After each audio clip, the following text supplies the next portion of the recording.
Well, hey guys, Brent Abel here, webtennis.com. What is going on out there today? Hope you're having a great day so far, wherever you are. And today I'm gonna tee up three things I learned from Mr. Stowe back in the day about the tossing motion on your serve and why it's really critical that you get this right, technique-wise.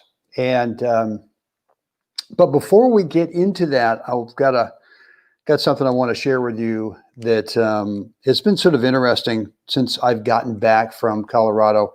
As you may know, my wife, Maya, and I spent 5 months in Steamboat Springs, Colorado, this late spring, summer, and fall.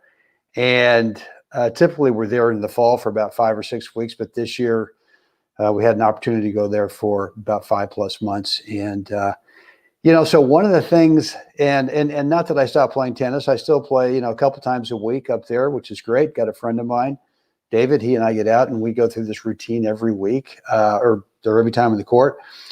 But I do a lot of hiking, right? And I just love it. I mean, I just love going up Mount Warner. I got this route, a couple of different routes actually, but I always come back down through this forest. It kind of, it's right there in the ski area, but it's a bunch of trees, and the hiking path kind of weaves its way back down, right? And I like to actually kind of jog back down, right? Kind of twinkle toe back down. I feel like it's really kind of good for, just quickness and footwork in the court. It pays off. But one of the things this year I found out when I got back here is that I had done so much of that. I mean, literally probably almost every day for about 5 months, maybe not every day, but a good 5 days a week. And what I didn't realize until I got back here and started playing some tennis was, a lot of tennis, was that I'd really kind of compressed the lower part of my spine. So to make this a little short, sorry, I had sort of crunched, the right side of my spine a little bit. And so if you've got any lower backache, here's what I've been doing that has really helped. And it is, it's a few things, but I've just been trying to go through this kind of routine of trying to decompress my spine. So one of the things I did is I bought one of those chin-up bars that you put between the door jamb, and I'm just hanging. And in the beginning, like the first 10 times or so I did this, my shoulders were just getting crushed, right? But eventually that loosened up and I could feel my lower back starting to decompress. The other thing that I'm doing a lot throughout the day is a yoga pose, the child's pose. And that really, for whatever reason, it really kind of stretches out the lower part of my back. And so look, I would suggest if you've got any lower back pain, look, I know a lot of guys who say, well, just go get the big cortisone thing. And I'm going, really? That's going to solve my problem? It might take away the pain temporarily, but I don't think it's going to solve my problem. So anyway, my recommendation is if you've got some lower back pain, try that. See, decompressing your spine. And, look, I've tried the inversion table. And the inversion table for me is I just don't like the feeling. All that blood just gets pumped down into my brain and I can feel so the inversion table never worked for me. I know lots of other guys that just swear by it. So anyway, so that's just a little obviously off topic. But I just wanted to kind of tee that up in case you got any lower back pain, try that. So guys, let's talk about the tossing motion and trying to get super consistent with your toss placement. And, before I went to see Mr. Stowe, my toss was all over the map. I really did not have any, whoops, there goes my light. All right, well, you guys will have to deal with me here in the darkness. Before I saw Mr. Stowe, like I said, my toss was inconsistent in terms of I didn't really know what I was going to find when I looked up there. And so when I saw him, and look, that's not a great deal, right? You got to have some confidence when you could have the greatest pre-serve routine, which would take you through, okay, well, here's my target. I got a nice relaxed grip. But at some point during your tossing motion, you kind of go, uh-oh, I don't know what I'm going to find up there. I'm not exactly sure where it's going to be. And that was my case before I saw him. So not a great, before I saw Mr. Stowe. So not a great way, confidence-wise, to start off a serving point. So what he did with me, and in fact, what I'm going to do here is I want to show you a quick little video. I want to show you the three things rather than just yak about them. Here we go. And let's start with this video right here. Okay, here we go. Let me go find it on my screen so I can, hold on.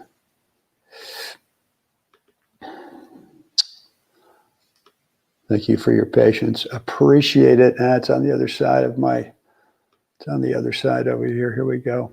Okay. All right. So there's three things that Mr. So helped me with. Number one is how to hold the ball. And, the mistake that I was making, if I get this going here. And the mistake that I was making was I was holding the ball, and I know, look, it's a little tough to see, but I had my palm facing upwards, right? Facing up towards the sky. And for whatever reason, two bad things happened with holding the ball that way. It was just kind of rolling around in my hand when I kind of put it up there. So I was not able to really control it. But for me, what was happening is, and I'm going to talk a little bit more about why holding the ball as if you've got a glass of water, where you're just raising the ball, right, with your thumb and your index finger and your third finger along the sides. Why raising the ball this way for me, and look, this was not like an instant quick fix. It took me a while to kind of get a feel for it. But not only did I feel like I was in control of the ball, kind of not rolling around on my hand with the palm facing up, but the other thing it did for me is it helped me keep my shoulders closed, right? So with the palm facing up, for me, I had a tendency to open up the shoulders a little bit too early, which meant that, if I wanted any kind of spin, my natural spin would be going to the left, and that may be the same thing for you too. So number one, what I would encourage you to do is hold the ball as if you're holding a glass of water, right? You got your thumb along to one side, and you got your index finger and your third finger along the other side. Now, secondly, is I was releasing the ball because I had the palm facing up, holding it. I was releasing the ball right about here, and then my tossing motion would stop. And there were days when I could get the toss exactly where I wanted it to be, but I never ever finished the tossing motion, which I'm going to talk to you in just a second, and why that is so important. So what he said to me is, hold the ball like this and feel the ball in your tossing shoulder. I mean, obviously you're going to feel it in your fingers, but try to make some kind of a connection of, sensing, feeling. I'm really, for a lack of words this morning, kinetic feeling, whatever that is, between your tossing shoulder and the ball, meaning that when you toss, you're thinking more about lifting the ball from your tossing shoulder. You're trying to get the shoulder to lift the ball. And then for me, that really kind of stopped where I was, stopping in here, or bending the elbow too much, or flicking the hand, or flicking the wrist, or flicking the fingers. And then the third thing was, you're not done. Like, when the ball leaves your hand, you're not done with the tossing motion. You've got to finish it, right? And so the purpose of the toss is two reasons, or it's two things. Number one, obviously we want to get the ball consistently to the same spot. That's number one. But number two, the purpose of the tossing motion is to put yourself into the setup position to swing. And if you don't finish with your arm pointing straight up into the sky, you know what happens? You don't really set yourself up into a good serve swing position. And what I was getting to is I was getting to maybe right about here, I would stop and I just had no power, right? I just had absolutely no power because I really wasn't getting into a deep setup position as you can see here, right? So check those three things on your serve the next time you're out in the court. Check how you hold the ball, right? And make sure that if your toss is not consistent, if it's not where you want it to be, tinker with this way of holding the ball, right? Number two, toss it from your shoulder. Raise the ball from your shoulder and then finish the tossing motion all the way up here. Now, the title of this thing is "There's no value in a quick toss," right? So let me take this through. I think there's a couple of slow motions here, and then I'll go into real time. But there's no value in having a really quick toss of trying to get it up there, right? So this is real time, and what I want you to sense is that a slower tossing motion, and the guy who I always think about the slow tossing motion was John McEnroe back in the day. He just didn't rush it, and to me, what Mr. Stowe said is if you toss too quickly, if you come out of this too fast, what happens is you don't really allow yourself to get on balance. You don't allow yourself to really finish the tossing motion and be on balance. So there's always the risk if you're tossing too quickly. And I see a lot of players. I've got a lot of students who come to me, and that tossing motion is they want to get the ball up there so fast and get out of the serve, right? And that's another thing we've been talking about lately is you're just not trusting. You're not trusting your serve if you toss too quickly. So that's what's happening. So let me go ahead and I want to show you a different video. Okay, hold on for 1 sec, and let me show you a different video here. Guys, if you have any questions, let me know in the comment section. That would be cool. Let's see if I can find that thing. Here we go. So this isn't a real point, right? So what I showed you before were just kind of demos. But I want you to get the sense on this point here, that the three elements, and look, man, I wish I could zoom in on this thing, but this is I'm holding the ball exactly the way that Mr. Stowe showed me, which is as if I'm holding a glass of water, and I'm going to raise it up on the shelf, right?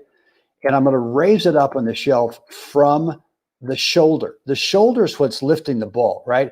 It's not the hand, it's not the flicking, it's just the shoulder, because when you get it up with the shoulder, you end up being able to finish the tossing motion.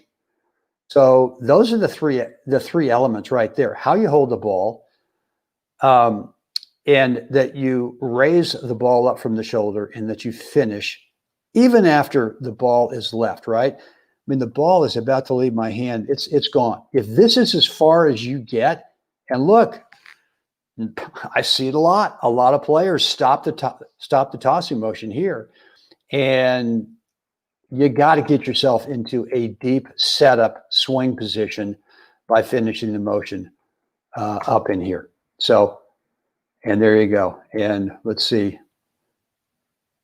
Okay. All right. So there you have it. Pretty simple stuff, right? I don't know what, I mean, I don't want to embellish too much. I don't want to get you too confused on this thing and have you overthink it. What I would do today, if you're going out today in your warm up, is at least kind of reverse engineer it. At least start with that third thing, which is, are you completely finishing your tossing motion? And if you're not, do that first, right? And then secondly, come back to, are you lifting the ball from your shoulder? Or are you kind of flicking it up there with your fingers? Or are your wrist is flicking up, or maybe you're bending at the elbow too much, and that's, inhibiting you from, or that's stopping you from finishing the tossing motion. Or maybe it's just, it's all over the map up there. And then the last thing to try would be, how do you hold the ball? So what else have I got for you today?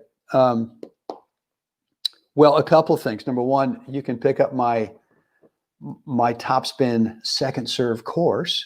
It's free training. If you're not already on my email list, just go over to webtennis.com. And when you sign up, you're going to get free access to my complete course on the Topspin second serve. If you're struggling with yours, meaning that you're not getting enough power, not getting a high quality spin, or the ball's just sitting up over there, I want to show you what to do instead. And that is a free course. I'm not going to charge you for that. And then the other thing is kind of related to what, the lower back issue that I talked about before. If you are working out a lot, if you're playing a lot of tennis and doing some off-court training, which if you want to get better in the game, kind of have to do the work, right? And for me, over the years, when I do the work, I create a lot of inflammation in my body, right? I create a lot of systemic soreness. So I got turned on to a regimen, a group, a bundle of supplements, not vitamins, something totally different, last April, because I was having to suck down 2 or 3 ibuprofen every day to overcome all the systemic soreness and inflammation from all the tennis and off-court training I was doing. So it took me about a week, 10 days, and the next thing I knew is don't need the drugs anymore. And so if you want to learn more, just hit me up. Just shoot me an email, brent@webtennis.com, or you can leave a comment here or direct message me. I'm more than happy to tell you what I'm taking, because it's been over 8 months since I've had an ibuprofen.